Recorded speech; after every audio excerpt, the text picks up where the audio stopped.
क्या आप जानते हैं कि विस्पर, स्टे फ्री, सोफी आज मार्केट में मिलने वाले सभी सैनिटरी पैड्स महिलाओं के लिए खतरा बन चुके हैं। नवंबर 2022 में एक दिल्ली बेस्ड एनजीओ ने इंडिया के इन पॉपुलर सैनिटरी पैड्स को स्टडी किया था, जिसके नतीजे हैरान करने वाले थे, क्योंकि इन सभी पैड्स में वोलेटाइल ऑर्गेनिक कंपाउंड यानी कि VOCs और थैलेट्स जैसे जानलेवा केमिकल्स पाए गए थे। ये केमिकल किस प्रकार जानलेवा हैं, चलिए जानते हैं। दरअसल साउथ कोरिया की 3000 से ज्यादा औरतें अचानक से एक साथ रिप्रोडक्टिव हेल्थ इश्यूज को एक्सपीरियंस करने लगी थी, जिसके बाद स्वास्थ्य विभाग ने इसकी जांच करना शुरू किया। मालूम पड़ा कि सारी औरतें तो एक ही कंपनी का पैड यूज करती थी। अब मामले की जांच और संगीनता से होने लगी।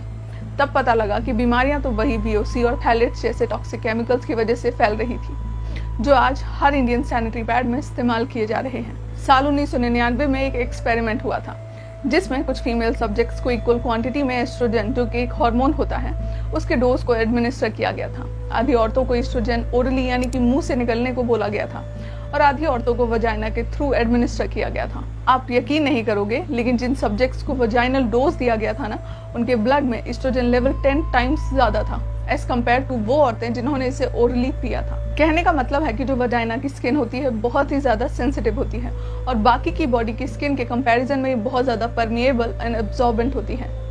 इसीलिए डॉक्टर्स खुद ये कहते हैं कि वजाइना की स्किन पर कोई भी केमिकल टच कराना उस केमिकल को खुद खाने से भी ज्यादा खतरनाक है। यानी सवाल भारत की आधी आबादी की इस जान का है। मगर फिर भी इस मुद्दे पर देश में आखिर इतनी केयरलेसनेस क्यों है? क्यों सरकार इन प्रोडक्ट्स के खिलाफ कोई गाइडलाइंस नहीं निकाल रही है? तो इस वीडियो के अंत तक जुड़े रहें ये जानने के लिए कि आखिर VOCs और थैलेट्स कैसे औरतों को कैंसर की तरफ ले जा रही है। आसान शब्दों में समझा जाए तो भारत में सैनिटरी पैड्स के केमिकल कंटेंट के लिए कोई क्लियर रेगुलेशंस हैं ही नहीं। जबकि हैरानी की बात तो ये है कि आपको सैनिटरी पैड्स के पैकेट्स पर इंग्रेडिएंट्स का कॉलम भी नजर नहीं आता है, क्योंकि सैनिटरी पैड्स को मेडिकल प्रोडक्ट की कैटेगरी में रखा गया है और मेडिकल प्रोडक्ट्स पर इंग्रेडिएंट लिस्टिंग से छूट है। और यही तो इन कंपनियों का सबसे बड़ा स्कैम है। इस स्कैम को बढ़ावा दे रही है पीरियड्स के प्रति हमारी मानसिकता। शायद आपको इस बात पर यकीन ना हो, लेकिन क्या आप जानते हैं कि पुराने जमाने में महिलाएं पैड्स की जगह मिट्टी, राख, पत्तों का इस्तेमाल किया करती थी, जिसके कुछ समय बाद महिलाओं ने कपड़ों का इस्तेमाल करना शुरू कर दिया। जिसके बाद कुछ सैनिटरी बेल्ट्स भी मार्केट में आए थे, मगर इनकी बनावट देखकर ही आप समझ सकते हैं कि ये कितने अनकंफर्टेबल होंगे। जिसके बाद ये कंफर्ट के इश्यूज को फिक्स करने के लिए इन्वेंशन हुआ सैनिटरी पैड का, जो इंटरेस्टिंगली वर्ल्ड वॉर 2 के दौरान कुछ नर्सेस ने किया था, वो भी आदमियों के लिए।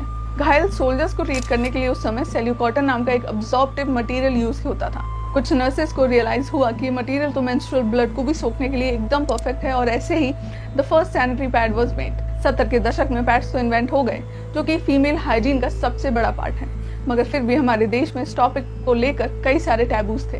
यही वजह है कि इन्वेंशन के लगभग 15 साल बाद पहली बार टीवी पर पीरियड्स शब्द का इस्तेमाल 1985 में आए एक विज्ञापन में किया गया, वो भी बहुत ही शर्म के साथ। कोर्टनी कॉक्स, जिन्होंने मोनिका का कैरेक्टर निभाया था फ्रेंड्स में, उन्होंने इसे फर्स्ट टाइम टेलीविजन पर यूज किया था।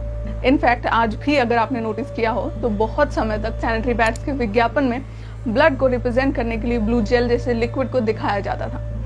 If you think about it, एक टॉप सैनिटरी पैड के ब्रांड का नाम भी विस्पर है। I mean, क्या आपको ये आयरॉनिक नहीं लगता है? क्योंकि फिल्मों में तो हमें ब्लड शेड और वायलेंस देखना बहुत पसंद है, लेकिन एक महिला की लाइफ से जुड़े इस नेचुरल और नॉर्मल फेस को लेकर लोग आज भी इतने ज्यादा ट्रिगर क्यों हो जाते हैं? But on the other hand, कुछ इंडियन कल्चर्स में तो मेंस्ट्रुएशन को ओपनली ऑनर और सेलिब्रेट किया जाता है, जैसे ओडिशा का एक फेमस राजा फेस्टिवल। इस 3 दिन के त्योहार में रेन्स का वेलकम किया जाता है, ये मानकर कि इस दौरान हमारी पृथ्वी माता मेंस्ट्रुएट कर रही हैं। साथ ही इसमें सभी मेंस्ट्रुएटिंग औरतों को भी, जिनको पीरियड्स हैं, उनको गॉडेस की तरह ट्रीट किया जाता है। सिमिलरली असम में भी हर साल 3 दिन का एक ऐसा ही महोत्सव होता है, जिसमें ऐसा माना जाता है कि वहाँ की जो लोकल गॉडेस हैं, कामाख्या देवी, वो मेंस्ट्रुएट कर रही हैं। उन्हें रेस्ट और प्राइवेसी देने के लिए मंदिर के द्वार भी बंद कर दिए जाते हैं। इसके अलावा तमिल और दूसरे दक्षिण भारतीय राज्यों में भी लड़की की फर्स्ट पीरियड को बहुत जोरों शोरों से सेलिब्रेट किया जाता है।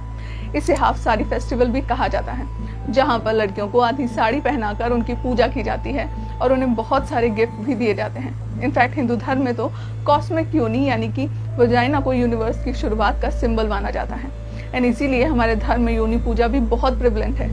बेसिक पॉइंट्स कि हमारी कोई भी वेदास, कोई भी हिंदू स्क्रिप्चर्स में ऐसा कहीं भी एक्सप्लिसिटली नहीं कहा गया है कि जो मेंस्ट्रुएशन होता है वो बहुत ही बुरी या फिर बहुत ही इम्प्योर चीज है। बट इन सब के बावजूद भी आज हम सबको पता है कि हमारे कल्चर में मेंस्ट्रुएशन को लेकर टैबू है ही।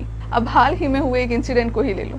इसमें बिहार के एक स्टूडेंट ने एक IAS ऑफिसर से बस एक सिंपल सा सवाल पूछा था। उसका कहना था कि सब कुछ तो सरकार देती है, जैसे कि पोशाक, छात्रवृत्ति, तो क्या 20 रुपए का विस्पर नहीं दे सकती है। अब इस सवाल पर उस IAS ऑफिसर ने ये जवाब दिया कि 20 और 30 रुपए का विस्पर भी दे सकते हैं, कल को जीन पैंट भी दे सकते हैं, परसों कोई सुंदर सुंदर जूते भी क्यों नहीं दे सकते हैं। और अंत में जब परिवार नियोजन की बात आएगी तो निरोध भी मुफ्त में ही देना पड़ेगा ना। सैनिटरी पैड जैसी बेसिक नेसेसिटी को लेकर हमारे देश के एजुकेटेड इंडिविजुअल्स का ये ओपिनियन है, उसे सीधा जीन से कंपेयर किया जा रहा है। एंड माइंड यू, इसके रिगार्डिंग स्टैट्स बहुत कंसर्निंग है। इंडिया में 70% गर्ल्स अपने फर्स्ट पीरियड आने पर मेंस्ट्रुएशन क्या होता है उसके बारे में जानती तक नहीं है। 8% इंडियन वुमेन ने पीरियड के दौरान आइसोलेशन फेस किया है एंड 3.3 करोड़ इंडियन गर्ल्स ने तो अपना फर्स्ट पीरियड आने पर स्कूल जाना ही छोड़ दिया है। इनफैक्ट बहुत कम लोग जानते होंगे कि इंडिया के कई रूरल रीजन्स में तो औरतों को पीरियड्स आने पर घर से बाहर एक अलग पीरियड हट में भेजा जाता है रहने के लिए। ये हट दूर जंगलों में होता है जिसमें कोई भी फैसिलिटीज नहीं होती हैं। बेसिकली बहुत ही ज्यादा अनसेफ और अनहाइजीनिक होता है। अब यही प्रथा नेपाल में भी प्रेवलेंट है और आए दिन इसकी वजह से कई सारी औरतों की डेथ भी हो जाती है। इनफैक्ट पाकिस्तान में तो आज वहाँ चल रहे इकोनॉमिक क्राइसिस की वजह से वहाँ की सरकार ने पैसे बचाने के लिए सैनिटरी पैड्स के मटेरियल को ही इंपोर्ट करना बंद कर दिया है। अब ये मत समझना कि ये स्टिग्मा सिर्फ एशियन कंट्रीज में ही है। वेस्ट कंट्रीज जैसे कि USA, UK में भी ये स्टिग्मा प्रेवलेंट है। फॉर द लॉन्गेस्ट टाइम यहाँ पर भी टेम्पॉन्स और दूसरे फीमेल हाइजीन प्रोडक्ट्स को लग्जरी आइटम माना जाता था और उस पर एडिशनल टैक्सेस भी लगाए जाते थे। इनफैक्ट पीरियड्स को लेकर टैबू इतना ज्यादा है कि आज की तारीख में पीरियड्स के लिए अलग अलग लैंग्वेजेस में कुछ 5000 यूफेमिज्म्स हैं, यानी कि कोड वर्ड्स। जैसे इंग्लिश में इसे कोड वर्ड दिया जाता है शार्क वीक, क्योंकि pain is as bad as shark bite. India के कई सारी रीजनल भाषाओं में भी पीरियड्स के लिए कुछ कोड वर्ड एग्जिस्ट करते हैं, जैसे कि हिंदी में कभी कभार इसे कहते हैं महीना चढ़ जाना, मराठी में इसे कावल्या शिवदयाला कहते हैं, यानी कि कौवा छूकर चला गया। क्यों सुनकर हंसी आई क्या? अब आप खुद ही सोचिए, इन बायोलॉजिकल प्रोसेस को इतना ज्यादा स्टिग्मा, इतना टैबू, इतना शेम अटैच्ड होगा तो क्या सही में आपको लगता है कि कोई इस मुद्दे पर बात भी करना चाहेगा? भले ही इस इशू पर कितनी भी प्रॉब्लम्स क्यों ना हो, लोग शर्म के मारे कुछ बोलना ही नहीं चाहेंगे, चीजें सामने आएंगी ही नहीं। जिस थैलेट्स का जिक्र हमने शुरू में किया था उसका इस्तेमाल इसे सफेद और साफ दिखाने के लिए किया जाता है, just like bleach. Phthalates pads की सॉफ्टनेस और फ्लेक्सिबिलिटी को भी बढ़ा देता है, लेकिन थैलेट्स मॉलिक्यूल की प्रॉब्लम ये होती है कि वो प्रोडक्ट से बाउंड नहीं रहते, जल्दी से डिटैच हो जाते हैं, इसीलिए वो बॉडी में भी जल्दी से एब्जॉर्ब हो जाते हैं।